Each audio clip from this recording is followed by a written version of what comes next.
Olá! Bora mergulhar nas regras invisíveis que comandam todo o universo da eletricidade. Hoje, a gente vai desvendar alguns dos segredos mais fundamentais da carga elétrica. Vamos entender por que ela parece sumir do nada e como a natureza realmente conta essa carga. Vamos lá? Pensa naquela situação clássica. A gente esfrega um balão no cabelo, ele fica grudadinho na parede, mas, depois de um tempo, o que acontece? Ele cai. Ou um pente que foi eletrizado e, de repente, para de atrair aqueles pedacinhos de papel. O que está acontecendo ali? Pois é um pequeno mistério do dia a dia.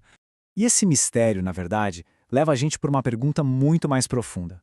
A gente aprende na física que a carga elétrica se conserva, né? Ela não pode ser criada nem destruída. Então, peraí. Se a carga não é destruída, para onde raios ela vai? E aqui está a primeira grande virada de chave. O segredo não está na quantidade de carga, mas sim na capacidade que ela tem de se mover. A chave para resolver esse enigma todo é a mobilidade da carga. E essa ideia de mobilidade nos joga direto na distinção clássica entre dois tipos de materiais. A questão não é se o material tem ou não tem carga, mas sim como cada um deles trata as cargas que já existem ali. A diferença, no fundo, é bem simples de entender. Num condutor, tipo um metal, existem cargas com altíssima mobilidade. É como se elas estivessem livres, sabe? Prontas para passear pelo material.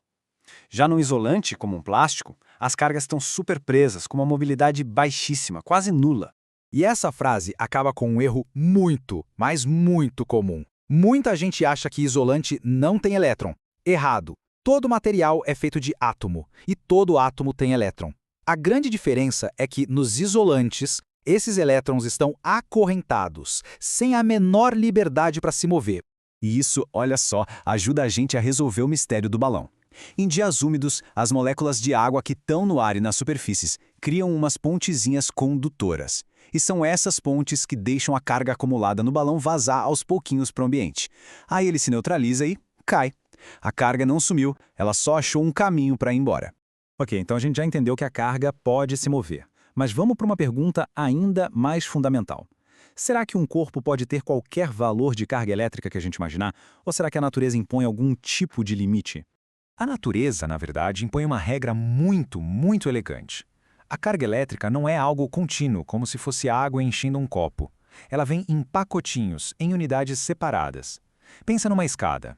Dá para estar no primeiro degrau, no segundo, no milionésimo degrau, mas nunca no degrau 2,5. Não existe. E o tamanho de cada um desses degraus ou pacotinhos é o que a gente chama de carga elementar, representada pela letra E. Esse é o tijolinho fundamental de toda a carga elétrica que existe. O valor é minúsculo, quase nada, mas é a base de absolutamente tudo.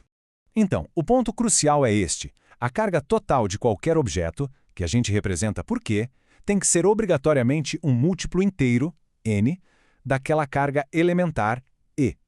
E o N tem que ser um número inteiro, 1, 2, 3 ou menos 5, menos 1000, mas nunca, jamais, uma fração. Beleza? Com essa regra na mão, agora a gente pode bancar o detetive. Podemos pegar qualquer valor de carga e checar se ele é permitido pelas leis da natureza.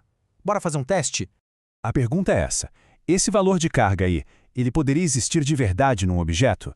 À primeira vista parece um número como qualquer outro, mas será que ele obedece à regra da quantização? Para descobrir, é só usar a nossa fórmula. A gente divide a carga que foi proposta, o Q, pela carga elementar, o E, e o resultado, para N, que é o número de pacotinhos de carga, dá 1,25. E aqui vem o veredito. Como N não deu o número inteiro, essa carga é fisicamente impossível. Simples assim. Não dá para ter um elétron e um quarto faltando num objeto. A natureza não deixa. Isso mostra que nem todo valor que a gente escreve no papel pode existir de verdade no universo. Agora que essa regra fundamental está clara, vamos dar uma olhada na escala impressionante desses números. A carga elementar é minúscula, a gente viu, mas o que isso significa para as cargas do nosso mundo real?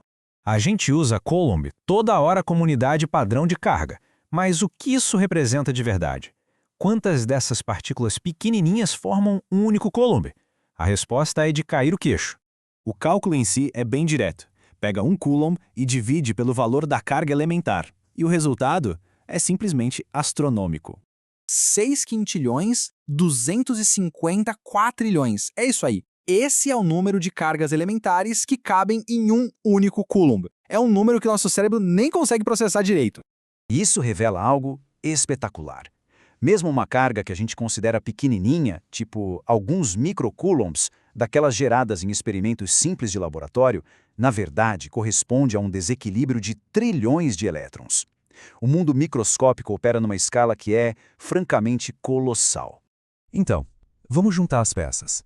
A carga vem em pacotes indivisíveis. E alguns materiais, os condutores, deixam esses pacotes se moverem livremente. Isso deixa a gente com uma pergunta fascinante para o futuro.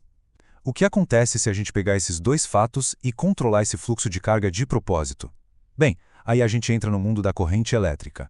Mas isso, claro, já é assunto para outra análise.